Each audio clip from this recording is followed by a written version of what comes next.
ध्यान रखिएगा ही। 18 और 19 नवंबर को ये सम्मेलन हो रहा है 2024 को। कहाँ होगा? रियो डी जेनेरियो में। और अब ये G20 नहीं बल्कि G21 है। G21 हो गया है। और इसमें अफ्रीकन यूनियन के जुड़ने की वजह से भी 21 मेंबर्स का एक यूनियन हो गया है। ये देखिए आप, जब चेयर ट्रांसफर किया था प्राइम मिनिस्टर ने, एग्जैक्टली कहाँ पे होगा वो देख लीजिए आप।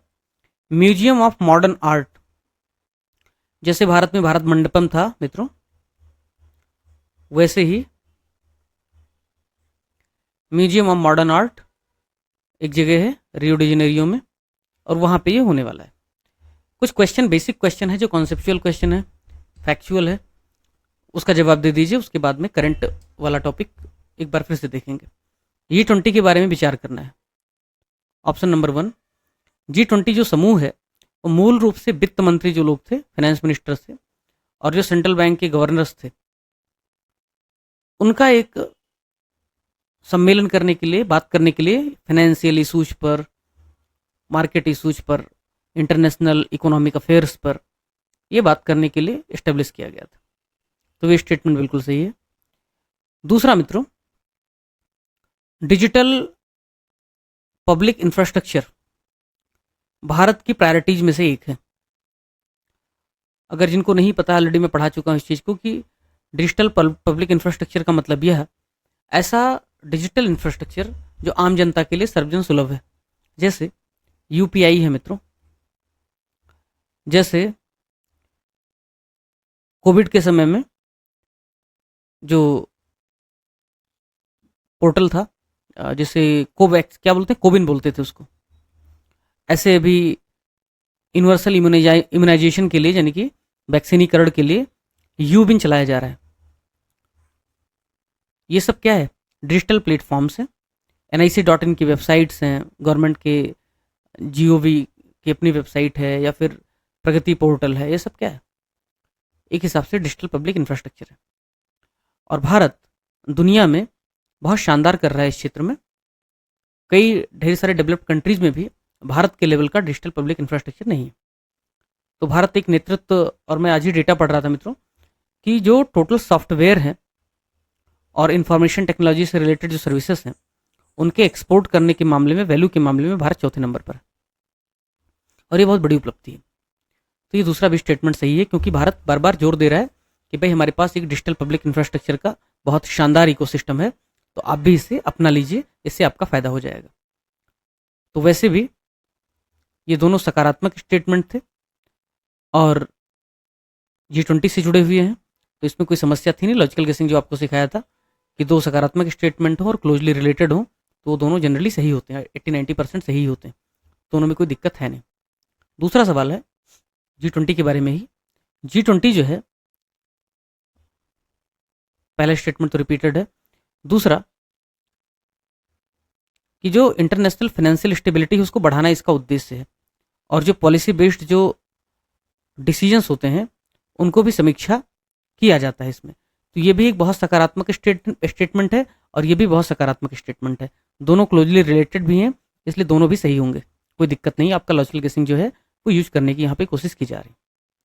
तीसरा स्टेटमेंट है कि G20 की जो इकोनॉमीज हैं, वो जो ग्लोबल GDP है, यानी कि सकल जो विश्व उत्पाद है, उसका लगभग 50% है, और जो वर्ल्ड ट्रेड है उसका लगभग 40% है। अब आपकी आवाज़ आ नहीं रही है, न मालूम किस वजह से, तो आज मुझे अपनी तरफ से बीन बजानी है, तो मैं बोल दे रहा हूँ कि भाई 50% नहीं है, 80% के ऊपर है, और ये भी लगभग 80% के आसपास है, 70 से 80%। क्योंकि चाइना, इंडिया, अमेरिका, जितने भी टॉप इकोनॉमीज हैं, सब तो इसमें, तो इस हिसाब से ये स्टेटमेंट गलत हो जाएगा। और ये मेंबर तो है ही, तो 1, 2 और 4 इसका आंसर हो जाएगा। ऐसे ही मित्रों, अगला सवाल जो बनेगा वो बीनू के बारे में बनेगा और डेट के बारे में बनेगा, तो उसको मैंने जानबूझ के फ्रेम नहीं किया, आप यहाँ से कर लोगे। थीम एक ऐसा है जो हर बार पूछा ही जाता है। शायद आपको दिख ना रहा हो, थोड़ा सा ज़्यादा येलो कलर है, तो मैं जूम कर दे रहा हूँ, जो थीम है इस बार की। और मैं आपको एक बात बताऊं कि मैंने मैगजीन्स आज मांगा था पीडीएफ कुछ लोगों से कि देखूं कैसे कवर किया है। अनफॉर्चुनेटली लोगों ने कवर नहीं किया बहुत ठीक से। तो मुझे 2 मैगजीन तो मैंने देखा, दोनों में थीम नहीं कवर किया है, पता नहीं क्यों। G20 होने वाला है, थीम तो कवर करना चाहिए था ना। कहाँ होगा, रियो डी जेनेरियो में होगा और ख़त्म कर दिया। तो building a just world and कुछ लोगों ने कवर किया होगा शायद, and a sustainable planet. Building a just world and a sustainable planet. हो क्या रहा था मित्रों कि ब्राज़ील में इससे पहले की जो सत्ता थी वो अल्ट्रा राइटिस्ट थे, दक्षिणपंथी प्रधानमंत्री थे इससे पहले के जो थे ब्राज़ील में। थोड़ी सी कहानी समझोगे तो फिर वहाँ पे कॉमन सेंस याद भी आता है। फिर उनको टेक ओवर किया लुई इनासियो लुला डी सिल्वा ने, और वो थोड़े से लेफ्टिस्ट मिजाज के व्यक्ति हैं। पहले जो थे वो ट्रंप के साथ बड़ा उनका याराना था और बिल्कुल मस्त वो भी रहते थे, उनको फर्क नहीं पड़ता था कुछ। जो अभी के वहाँ के प्रेसिडेंट हैं वो लेफ्टिस्ट हैं। लेफ्टिस्ट होने की वजह से जस्ट वर्ड पे, इक्वलिटी पे, जस्टिस पे, जैसा बाकी लेफ्ट लोगों का जोर होता है वो है उनका। और चूंकि ब्राज़ील ट्रॉपिकल क्लाइमेट के आसपास भी पड़ता है और अमेजन फॉरेस्ट का एक बड़ा हिस्सा शेयर करता है, और बीच में एक आंदोलन चल रहा था, जो पहले के प्राइम मिनिस्टर थे और प्रेसिडेंट थे वो कह रहे थे कि भाई हमें खेती करनी है, खेती करने के लिए ज़मीन चाहिए, तो हम अमेजन का रेन फॉरेस्ट काटना चाहते हैं। तो प्रेसिडेंट ने बोला अमेरिका के कि भाई कुछ तो फंडिंग वंडिंग का जुगाड़ कराएंगे, ऐसे मत करो। तो वो सब रुक गया। कुछ अफ्रीकन कंट्री भी ऐसी ही धमकी दे रहे हैं कि हमें पैसा दो नहीं तो हम अमेजन के फॉरेस्ट को काट देंगे। तो सस्टेनेबल प्लानट भी एक बड़ा मुद्दा है ब्राज़ील के लिए। भारत का शेरपा कौन है, मैंने वेबसाइट पे, ऑथेंटिक वेबसाइट पे जाने की कोशिश की, वहाँ की वेबसाइट खंगाली, ब्राज़ील के अपना डॉक्यूमेंट पढ़ा, लेकिन मुझे दिखा नहीं कि भारत का अपडेटेड कुछ है। अमिताभ कांत 2023 के G20 सम्मेलन के शेरपा थे ऑफिशियल, और वहीं अभी भी हैं, अभी चेंज नहीं किए गए। लोगो क्या है, जैसे भारत में वो अलग अलग महाद्वीपों को दिखाता हुआ कमल था, वैसे ब्राज़ील ने भी एक लोगो डिसाइड किया है जो दिखा रहा है the Brazilian presidency logo highlights the dynamism and multilateralism with which Brazil approaches global issues. दो चीज़ें हैं, एक तो गतिशीलता है, यानी कि डायनामिज्म है, पोंगापंथी नहीं कर रहा है, 1980s के या 60s के कॉलोनियल माइंडसेट की बात नहीं कर रहा है। और दूसरा क्या मित्रों, मल्टीलेटरिज्म है, यानी कि दो राष्ट्रों के बीच संबंधों की बात नहीं कर रहा है। मल्टीलेटरल वर्ल्ड ऑर्डर होना चाहिए, मल्टीलेटरल विश्व व्यवस्था होनी चाहिए, सबका हक, सबका हिस्सा, सबकी आवाज़ शामिल होनी चाहिए वैश्विक फैसलों में। इसलिए बहुआयामी जो विश्व हो उसकी वकालत करता है ग्लोबल इशूज में कौन, ब्राज़ील। तो गतिशीलता है और सभी का स्टेक हो, मल्टीलेटरल स्टेक हो, उसकी भी वकालत कर रहा है उनका लोगो। ठीक है। और ये जो सबमिट हो रहा है ये शायद 19 सबमिट है, ये भी एक फैक्ट इंपॉर्टेंट है, 19वां है। अगला जो सबमिट होगा मित्रों वो कहलाएगा 20वां सबमिट, 20th सबमिट, और वो कहाँ होगा, साउथ अफ्रीका में। कहाँ पे होगा, साउथ अफ्रीका में। ओके। वैसे भी साउथ अफ्रीका में भी शायद पहली बार ही हो रहा होगा, जितना मुझे समझ में आ रहा है। एक बार देख लेना है फैक्ट। ब्राज़ील में भी क्या पहली बार हो रहा है वो भी देख लेना। अब अगला जो महत्वपूर्ण सबमिट होने वाला है वो 22 से 24 अक्टूबर को, अभी आज 19 हो गया, 20, प्राइम मिनिस्टर शायद निकलेंगे कल या परसों, कल ही निकलेंगे शायद। जेट एयरलाइनर है तो भी 1200-1400 से ज़्यादा स्पीड पकड़ेगा नहीं, तो भी उनको समय लग जाएगा 24 घंटे, तो कल शायद निकलेंगे। तो रसिया में 22-24 अक्टूबर को सबमिट होने वाला है ब्रिक्स का। और अब ब्रिक्स ब्रिक्स रहा नहीं, अब ब्रिक्स प्लस हो गया है। तो महत्वपूर्ण 2-3 फैक्ट हैं जिन पे सवाल पूछा जा सकता है, ऑलरेडी पूछ चुका है, मैं आपको दिखा देता हूं। ये देखिए,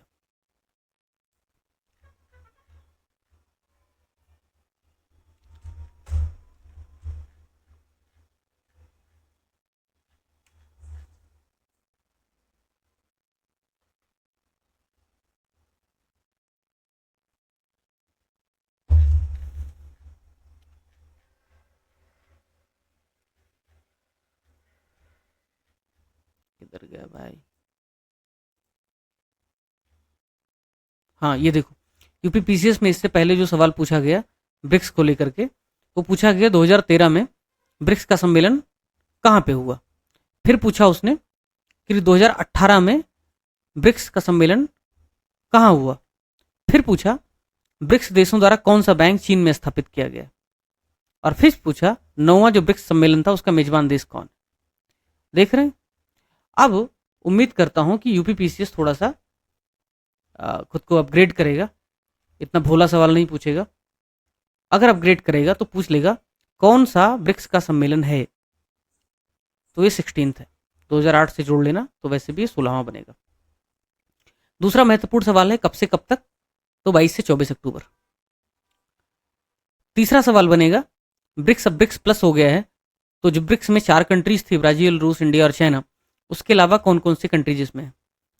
तो ब्राजील, रूस, ये विकिपीडिया से मैंने लिया है, ब्राजील, रूस, इंडिया और चाइना के बाद आगे अफ्रीका, सॉरी साउथ अफ्रीका तो पहले से था ही, माफ करना मित्रों, 5 कंट्रीज थे। अब आ गया है इजिप्ट, यानी कि मिस्र बोलते हैं, एथियोपिया आ गया है, ईरान आ गया है, यूनाइटेड अरब एमिरेट आ गया है। तो अब इजिप्ट है, एथियोपिया है, ईरान है और यूएई है। तो कुछ निमोनिक ऐसे दिख रहा है क्या? नहीं, ऐसा कोई निमोनिक दिख नहीं रहा है। ये 4 नई कंट्रीज हैं जो इस बार शामिल हो रहे हैं। तो ऐसे याद रखने का, ठीक है ना। यूएई को यूआई की तरह याद रख लो, तो यूआई डबल ई, इससे यूएई हो गया और ईरान हो गया और इथियोपिया और इजिप्ट हो गया। तो ये महत्वपूर्ण फैक्ट पूछा जा सकता है। इंडिया में जब भी कोई समिट होता है तो जो स्पेशल इनवाइटी होते हैं उनके बारे में सवाल आता है। जैसे हमने G20 में बांग्लादेश को इनवाइट किया था और उसमें सवाल पूछे जाने की भरपूर संभावना है, क्योंकि उससे हम इंक्लूसिव डिप्लोमेसी भी दिखा पाते हैं लोगों को कि हमने किसको किसको देखो बुलाया था। तो ऐसे ही रूस अब ये सब कर रहा है, तो रूस किसको किसको इनवाइट कर रहा है भारत में नहीं पूछा जाएगा, संभावना बहुत कम है। फिर भी आपका आईआर थोड़ा सा बेहतर हो सके, या GS2 में आईआर वाला जब टॉपिक आप लिखो तो आपको समझ रहे कि देश दुनिया में क्या चल रहा है। उसने आर्मेनिया को देखो इनवाइट किया और कॉमनवेल्थ ऑफ इंडिपेंडेंट स्टेट को। हम किसको इनवाइट करते हैं? इंडियन सब कॉन्टिनेंट में जो कंट्रीज हैं उनको। क्यों? क्योंकि हमारे कोर्टयार्ड में हमारा उन पर प्रभाव है, हमारा उनके साथ एक क्लोज रिलेशन है। रूस ने इनको क्यों इनवाइट किया? आर्मेनिया ने अभी हाल ही में नगोनो कराबाग वाले इशू की वजह से, रूस के सपोर्ट ना मिलने की वजह से, जो उनकी सिक्योरिटी ट्रीटी थी उससे बाहर आ गया, रूस की सिक्योरिटी ट्रीटी से। और कॉमनवेल्थ ऑफ इंडिपेंडेंट स्टेट में वो मेंबर्स हैं जो कभी यूनाइटेड स्टेट ऑफ जो सोवियत संघ था उसके यूएसएसआर के मेंबर हुआ करते थे। तो कॉमन सेंस है कि यूएसएसआर के जो मेंबर स्टेट थे उनको रूस बुलाएगा ताकि उन पर प्रभाव बनाए रख सके। और आर्मेनिया को थोड़ा लुभाना चाह रहा है इसलिए बुला रहा है, क्योंकि जब अजरबैजान के साथ झगड़ा हुआ तो रूस ने उतनी सहायता नहीं की। इंडिया पोलैंड रिलेशन ऑलरेडी मैं इस पर क्विज करा चुका हूँ, महत्वपूर्ण है। काफ़ी साल बाद, 45-50 साल बाद कोई भारतीय प्रधानमंत्री ने यात्रा किया है। This is very important.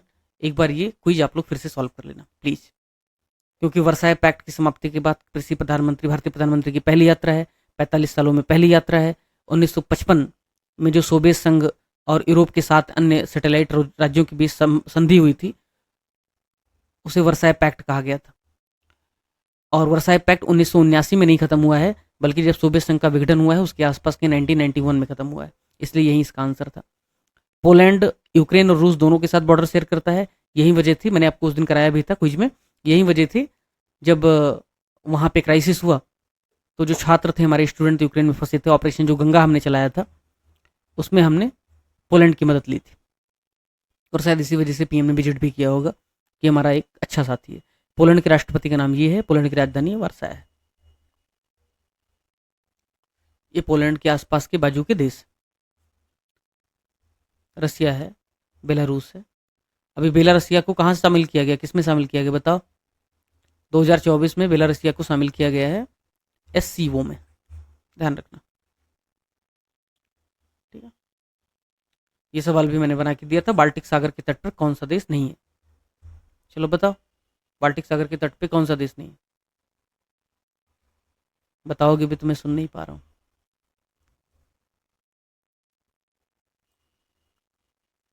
और ये ध्यान रखना इससे। कार्पेथियन कार्पेथियन पर्वत है, ये भी ध्यान रखना। ग्लोबल साउथ समिट जो हुआ था तीसरा, ये बहुत महत्वपूर्ण है, क्योंकि मैं आईआर फिर से पढ़ा रहा हूँ, तो जो भी इंपॉर्टेंट टॉपिक पहले कवर हो चुके हैं उनमें से जो इंपॉर्टेंट है वो भी मैं इसमें आपको सिर्फ दिखाने के लिए कि भैया ये पढ़ लेना, ध्यान रखना। क्वेश्चन तो आपको इस पर मिल ही जाएंगे, ऑलरेडी क्वेश्चन फ्रेम करके दे दिया है आपको हमने। चलो, अब क्वाड वाला जो टॉपिक था उसको हमने मेंस के लिहाज से बहुत अच्छे से समझा था, थोड़ा सा प्रीलिम के लिहाज से एक बार फिर से देख लेते हैं ताकि आपको ध्यान रहे। सम्मेलन कहाँ पे हुआ मित्रों? बिलिंगटन डेलावेयर, बिलिंगटन डेलावेयर में हुआ। किसने किसने पार्टिसिपेट किया? ऑस्ट्रेलिया के प्रधानमंत्री एंथनी अल्बनी, जापान के पीएम किसिदो फूमियो और पीएम नरेंद्र मोदी ने पार्टिसिपेट किया। राष्ट्रपति जो बिडेन ने होस्ट किया। और बाकी सब मेंस के लिए महत्वपूर्ण है। दो फैक्ट और हैं जो प्रीलिम के लिए काफ़ी इंपॉर्टेंट है। पहला तो ये टोटल छठा समिट था और चौथा इन पर्सन मीटिंग था, तो ये फैक्ट ध्यान रखना। 2 वर्चुअल समिट हो चुकी है, यहाँ पे लिख दिया है 4 सालों में क्वाड नेताओं ने 6 बार मुलाकात की है, 2 वर्चुअल मुलाकातें शामिल हैं। दूसरा जो महत्वपूर्ण फैक्ट मुझे लगा, अगर मैं होता तो यही सवाल पूछता, आने वाले महीनों में क्वाड के जो ट्रेड मिनिस्टर हैं, ट्रेड और कॉमर्स जो मिनिस्टर्स हैं, वो पहली बार मिल रहे हैं, फर्स्ट टाइम। ये महत्वपूर्ण क्यों है? क्योंकि क्वाड में जो कंट्रीज हैं मित्रों, जापान, ऑस्ट्रेलिया और यूनाइटेड स्टेट, उनका हमारे साथ 2+2 का एग्रीमेंट है। 2+2 मतलब जिसमें डिफेंस और फॉरेन मिनिस्टर एक दूसरे राष्ट्रों के मिलते हैं। तो डिफेंस और फॉरेन मिनिस्टर तो रेगुलर इंटरवल पे मिल ही रहे होंगे, उसमें तो कोई समस्या है नहीं। लेकिन ये जो ट्रेड मिनिस्टर हैं वो पहली बार मिल रहे हैं, तो इसकी वजह से ये इंपॉर्टेंट हो सकता है। बहुत इंपॉर्टेंट नहीं, लेकिन मुझे लग रहा है पूछा जा सकता है। शुरुआत कब हुआ था क्वाड का? साल 2007 में, जब जापानी प्रधानमंत्री शिंजो अबे ने औपचारिक रूप से कहा था कि भाई इसे शुरू करते हैं। और पहला जो शिखर सम्मेलन हुआ 2021 में हुआ, चाइना में, कोविड आने के बाद। कुछ क्वाड के बारे में फैक्ट है जो मैंने ऊपर पढ़ाया, वही है, एक बार देख लेना, पीडीएफ शेयर कर दूंगा। यूपीएससी होती तो बदमाशी कर लेती कि क्वाड के मेंबर को नॉर्थ टू साउथ लगा दो या ईस्ट टू वेस्ट लगा दो। यूपीपीसीएस नहीं पूछेगी, भोली पब्लिक सर्विस कमीशन है। फिर भी एक बार देख लेना है, यहाँ पे जो भी संभावित सवाल हैं, चाहे यूपीएससी ने पूछा हो चाहे यूपीपीसीएस में पूछा गया हो, मैं उसको ध्यान में रख करके फ्रेम कर रहा हूँ ताकि किसी भी स्थिति में आपको वहाँ लॉस ना हो। G7 समिट एक बहुत महत्वपूर्ण समिट है जिसको भी आपको ध्यान रखना पड़ेगा। इंडिया कुछ 3 या 4 बार ही खाली बुलाया गया है G7 में, स्पेशल इन्वाइटी के तौर पे, और हमारी अभी भूमिका बढ़ रही है, इसके लिए आपको पता होना चाहिए। काफ़ी देर तक तो मैं यार, ये फ़ोटो मैंने वेबसाइट से लिया, इटली के G7 का जो पोर्टल था, मैं सोचता रह गया कि लकड़ी का इनका टेबल है। अगर लकड़ी का टेबल है तो अच्छा बना है, एक ही कोई पेड़ उठाया होगा और उससे बना दिया, इको फ्रेंडली। चेयर भी लकड़ी की बना देना था, अच्छा लगा देख के। तो G7 जो समिट हुआ मित्रों, कहाँ हुआ? बोर्गो एग्नाजिया, बोर्गो एग्नाजिया ये प्लेस है, और जो सिटी का नाम है वो है अपुलिया। ठीक है, कब हुआ, कब से कब तक हुआ? तो जून 13 से 15, जून 13 से 15 हुआ। अब क्रोनोलॉजी लगाओ, पहले हुआ न्यू दिल्ली में सितंबर में G20 समिट, उसके बाद हुआ G7 समिट, और फिर शायद क्वाड हुआ उसके बाद। क्वाड लास्ट में हुआ, हाँ, 21 सितंबर 2024 को ये क्वाड सम्मेलन हुआ। तो ये भी अगर लगा दे कि ये जो 3-4 सम्मेलन हैं, इनकी क्रोनोलॉजी बताइए, कौन कौन पहले हुआ कौन बाद में हुआ, तो भी आप कर पाओ। जिस भी तरीके से सवाल बन सकता है वो सब कर पाओ। अब 4 MCQ इसी पे एक ही क्वेश्चन में 4-5 स्टेटमेंट ऐसे बना के दे देंगे तो आप कंफ्यूज नहीं होगे, क्रोनोलॉजी भी लगवा देंगे आपसे। 13 से 15 जून को 2024 को इटली में जो सम्मेलन हुआ G7 का, प्राइम मिनिस्टर ने उसमें भाग लिया। मेरे हिसाब से महत्वपूर्ण क्यों ये हो सकता है, क्योंकि 50th वर्षगांठ थी, यानी कि 50 साल पूरे हो गए, 50वीं बार लोग मिल रहे थे, मतलब 50वीं साल में मिल रहे थे अपनी स्थापना के। शुरुआत में जब वो ऑयल क्राइसिस हुई थी, Indira Gandhi madam prime minister थी, उसी समय जब ये ओपेक वालों ने बदमाशी किया था, तो उस समय तेल की क्राइसिस से निपटने के लिए G7 को स्टार्ट किया गया था। बाद में जब सोवियत संघ का विघटन हो गया, डिसइंटीग्रेशन हो गया, तो रूस को शामिल कर लिया, तो G8 हो गया। लेकिन 2014 में रूस ने फिर क्रीमिया पे कब्जा कर लिया, जो यूक्रेन का हिस्सा था, तो रूसिया को यहाँ से हकाल दिया, मतलब निष्कासित कर दिया, और बाद में फिर ये G7 कहलाया। जो दुनिया में टोटल वेल्थ है, पैसा, लोगों की इनकम, उसका 60% इन्हीं 7 कंट्रीज के पास, और जो जीडीपी दुनिया का है लगभग आधा 46% इन्हीं के पास। अगर मेंस में क्वेश्चन आ जाए तो इंट्रोडक्शन ऐसे शुरू कर सकते हो, having 60% of global wealth and 46% of global GDP with only 10% of the population, G7 countries constitute most powerful grouping and power block in global arena, या अभी जो भी चल रहा है। तो इस तरीके से आप इंट्रो स्टार्ट कर सकते हो और एक अच्छा इंट्रो कहलाएगा। एक और महत्वपूर्ण टॉपिक है मित्रों, India Middle East Europe corridor. ये इसलिए महत्वपूर्ण हो गया है क्योंकि न्यू दिल्ली में G20 समिट जो सितंबर में हुआ, उसमें इसको प्रपोज किया गया था, और प्रपोज किया तो पनौती जैसे आज मैंने सोचा था कुछ बहुत अच्छा पढ़ाऊंगा और बहुत तैयारी भी की थी, लेकिन शुरू से लेकर के अभी तक वो टेक्निकल इशूज और वो सब है, फिर भी सो मस्ट गो ऑन, काम चलते रहना चाहिए, उस पर भरोसा करता हूँ इसलिए पढ़ा रहा हूँ। बट ऐसे होता है ना, मूड खराब हो जाता है कि आधे घंटे तक आप टेक्निकल इशूज नहीं फिक्स कर पाते। फिर मुझे तो कोई दिक्कत नहीं है, मैं तो भाई मेरी ड्यूटी है, मैं करूँगा। आप लोगों को आधे घंटे वेस्ट करने पड़े, आपको असुविधा हुई, तो वो थोड़ा सा ऐसे गिल्ट फीलिंग हो जाता है ना, कि नहीं होना चाहिए था, सीमलेस होनी चाहिए चीज़ें। ठीक है, क्या करेंगे। तो मैं बोलता हूँ ह्यूमन प्रपोजेज गॉड डिस्पोजेज, तो गॉड को नहीं मानता तो सर्कमस्टेंसेस डिस्पोजेज, लाइट ही चली जाती, नहीं होता तो कुछ। तो इंडिया मिडिल ईस्ट लाइव चीज़ों में थोड़ी प्रॉब्लम तो होती है। India Middle East Europe corridor, इसको कब प्रपोज किया गया मित्रों? G20 जो सम्मेलन हुआ भारत में, उस समय इसको प्रपोज किया गया।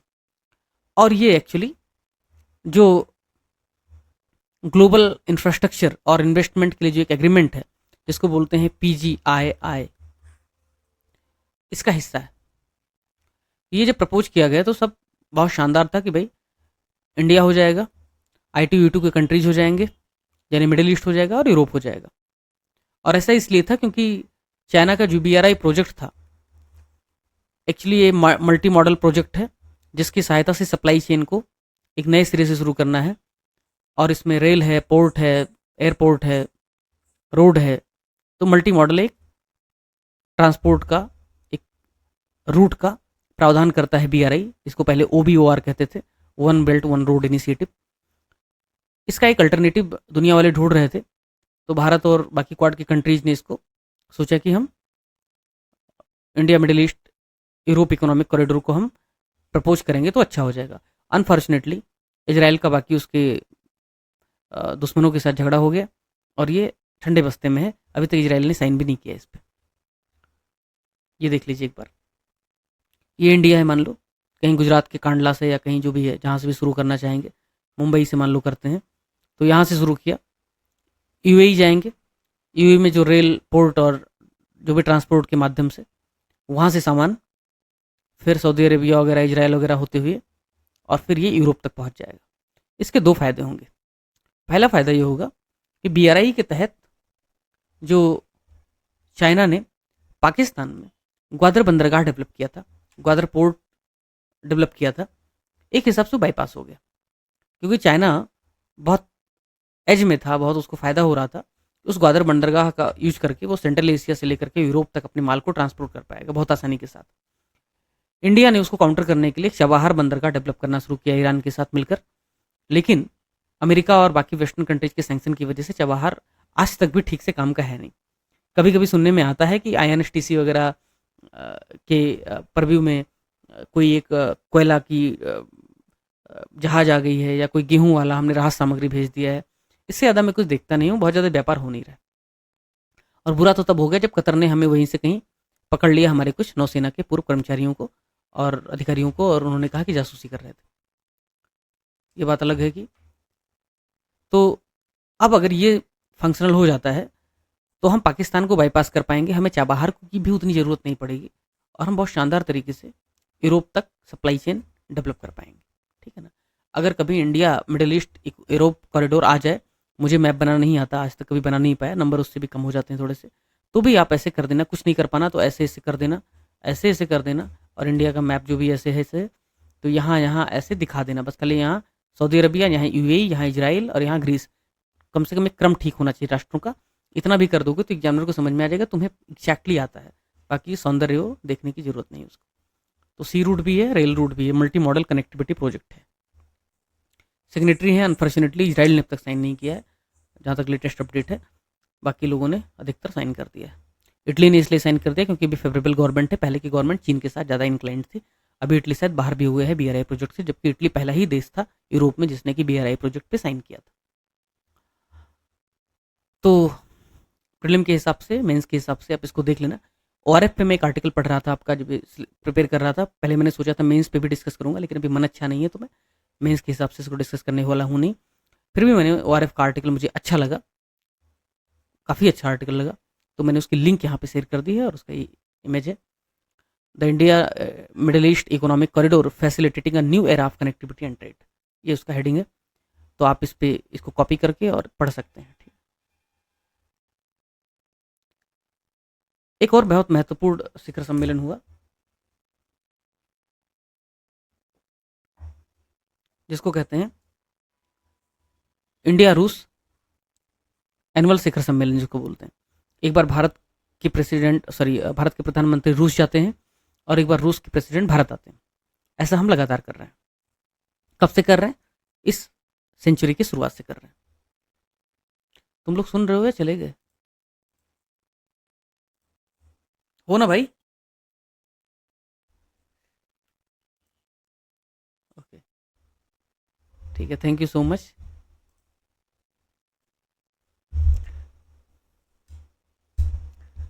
जमाना बड़े शौक से सुन रहा था, बस मैं ही सो गया दास्तां कहते कहते, ऐसे लग रहा है कभी कभी। ठीक, टेलीग्राम लाइव करना पड़ेगा, ऐसे बिना आवाज़ सुने मज़ा नहीं आएगा। तो हाँ, तो ऐसा था।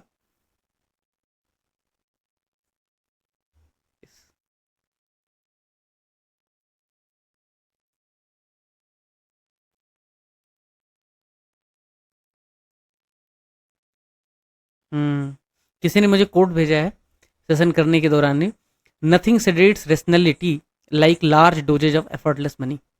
कुछ भी हो जाए, बिना काम किए पैसा मिल जाए, इससे बेहतर संतोष का विषय कुछ होता नहीं जीवन में। अधिकतर लोगों की यही इच्छा होती है, अपन को मजे करने का है। तो संघर्ष संघर्ष करने का तो भूत कभी किसको सवार होता है। तो भारत के जो प्रधानमंत्री हैं उन्होंने 22वां जो रूस भारत शिखर सम्मेलन हुआ रूस में, वहाँ पे जाकर के शिरकत किया। कब किया? 8 से 9 जुलाई। और यूपी पीसीएस की आदत है, डेट वोट बहुत खेलती है, बहुत डेट करती है, तो ऐसी सवाल कुछ भी पूछ सकता है, तो ध्यान रखना है इसको मित्रों। और महत्वपूर्ण ये नहीं लगता है मुझे, महत्वपूर्ण दूसरा लगता है। ये देखो, हमारे आदरणीय प्रधानमंत्री को ये सम्मान दिया गया और इसका नाम है मित्रों Order of Saint Andrew the Apostle. Order of Saint Andrew the Apostle पुरस्कार। ठीक है, अब मैं इस पे क्वेश्चन तो आपको फ्रेम करके दे ही दूंगा, कंपाइलेशन बोला है तो चल रहा है, 2 टेस्ट तो आपके हो ही गए। लेकिन अगर मैं सवाल बनाता यूपीपी अभी 27 तारीख को जो मैं फ्रेम करूंगा, तो बदमाशी तो करूंगा ही थोड़ा सा जो कर पाऊंगा। तो अगर मैं फ्रेम करता क्वेश्चन, तो मैं कहता प्रधानमंत्री मोदी को Order of Saint Andrew the Apostle सम्मान से सम्मानित किया गया है। ये रूस का सर्वोच्च नागरिक सम्मान है। ब्रिक्स कंट्रीज में ऐसा सम्मान पाने वाले वो पहले राष्ट्राध्यक्ष। तो ये मैं फंसाने की कोशिश करता। फिर आपका लॉजिक कॉमन सेंस काम करता, जो वो था कि 2 स्टेटमेंट जब बहुत क्लोजली रिलेटेड हो और सकारात्मक हो तो सही ही होते हैं, लेकिन यहाँ पे काम नहीं करता। क्यों? क्योंकि इसके पहले ही चीनी राष्ट्रपति, इधर वाले कजाकिस्तान वाले को तो कर दिया है तो छोड़ दो, चीनी राष्ट्रपति शी जिनपिंग को पहले ही सम्मानित किया जा चुका है। शी जिनपिंग को ऑलरेडी अवार्ड ही दिया जा चुका है, सर्वोच्च नागरिक सम्मान। तो ये थोड़ा सा गलत हो जाता है। और प्राइम मिनिस्टर मोदी ने एक बार इससे पहले भी सम्मेलन किया था, और रूस का जो फार ईस्ट इलाका है, उस फार ईस्ट इलाके में इन्वेस्टमेंट करने के लिए, स्पेशली जो गैस और ऑयल का फील्ड है, वहाँ पे इन्वेस्टमेंट करने के लिए सहमति व्यक्त की थी, क्योंकि वो रूस का बहुत अंडर डेवलप्ड एरिया है। रूस का हमारा व्यापार लगभग $60 बिलियन हो चुका था और बढ़ ही रहा है लगातार मित्रों। ध्यान रखना, उस पर भी सवाल कहीं पूछ ना ले। तो दोनों पक्षों ने जो महत्वपूर्ण समझौता किया है वो लिख दिया यहाँ पे हाईलाइट करके, कि चेन्नई व्लादिवोस्टोक ईस्टर्न जो ओशियन कॉरिडोर है उसको डेवलप करेंगे। और क्या करेंगे? International north south transport corridor है, INSTC, इन दोनों की मदद से सप्लाई चेन और ट्रेड डेवलप करने की कोशिश होगी, और रूट, एक नया रूट डेवलप करने की कोशिश होगी। इसका फ़ायदा क्या होगा? चेन्नई व्लादिवोस्टोक जो समुद्री गलियारा है, इसके बन जाने के बाद लगभग 40% कम समय लगेगा भारत से रूस तक के व्यापार को। तो ऐसा ये दोनों काम कर रहे हैं, ठीक है ना। तो व्लादिवोस्टोक ही पूछ ले कहाँ पे है तो कर लेना। और पूछता है, एक्चुअली आपको दिखा दे रहा हूँ कैसे पूछता है। देखो पूछा, अब तुम्हारी आवाज़ ही नहीं आ रही तो कैसे हम तुमसे पूछें। डोनेट्स पूछा, कुजनेट्स पूछा, लंकाशायर और सार। तो लंकाशायर तो अक्सर जब आईपीएल नहीं था तो मैं छोटा था तो मैं देखता था कि मोहम्मद कैफ और युवराज सिंह गए हैं लंकाशायर की तरफ से खेलने के लिए। तो यूनाइटेड किंगडम में ये सब लीग्स होती थी, क्रिकेट लीग होती थी। यूके हो गया। तो सी का हो गया 2 मित्रों। तो यहाँ तो कहीं है नहीं, यहाँ है, तो या तो ये होगा या तो ये होगा। तो सी का 2 हो गया, ठीक है। अब डोनेट्स और कुजनेट्स बचा। तो डोनेट्स ए का कह रहा है 4 इसमें, यूक्रेन बता रहा है, और कुजनेट्स का बी का 3 बता रहा है, रूस बता रहा है, और डी का पहला सार कह रहा है जर्मनी में। तो वैसे भी अगर मैं थोड़ा सा ऐसे कॉमन सेंस यूज करता, तो जो रसिया है और जो यूक्रेन है वो कोई दूर दूर तो है नहीं, एक ही माँ की संतानें हैं। सोवियत संघ के डिसइंटीग्रेशन के बाद ही तो अलग हुए ना मित्रों। तो उस हिसाब से देखा जाए तो उनके नाम भी सेम ही होंगे, ऐसा तो है नहीं कोई डिफरेंट डिफरेंट। भारत पाकिस्तान में कोई पर्वतों के नाम अलग अलग थोड़े होंगे। तो ऐसे ही जो कोयला क्षेत्र हैं डोनेट्स और कुजनेट्स, ये दोनों रूस और यूक्रेन में ही होने की संभावना है। तो चाहे डोनेट्स को रूस में कर दे, चाहे डोनेट्स को यूक्रेन में कर दे, पर होगा तो वहीं। तो 4-3 यहाँ पे कह रहा है, मतलब इसको यूक्रेन में बता रहा है, इसको रूस में बता रहा है। अगर यहाँ पे 3-4 भी कर देता तो भी चलता, लेकिन उसने गड़बड़ क्या कर दिया, यहाँ पे 1 और 3 कर दिया, यानी कि डोनेट्स को उसने कर दिया जर्मनी में। कॉमन सेंस अगर आपका होता तो कहता यार ये डोनेट्स, यहाँ पे भी नेट है, यहाँ पे भी नेट है, वो नॉमन वाला लॉजिक और कॉमन सेंस लगाओ। यहाँ पे भी नेट है, यहाँ पे भी नेट है, यहाँ पे भी कुछ है, यहाँ पे भी लगभग टच है। मतलब ये नाम जो है प्रॉपर रसियन नाम जैसे कुछ तो भी सूट करता है।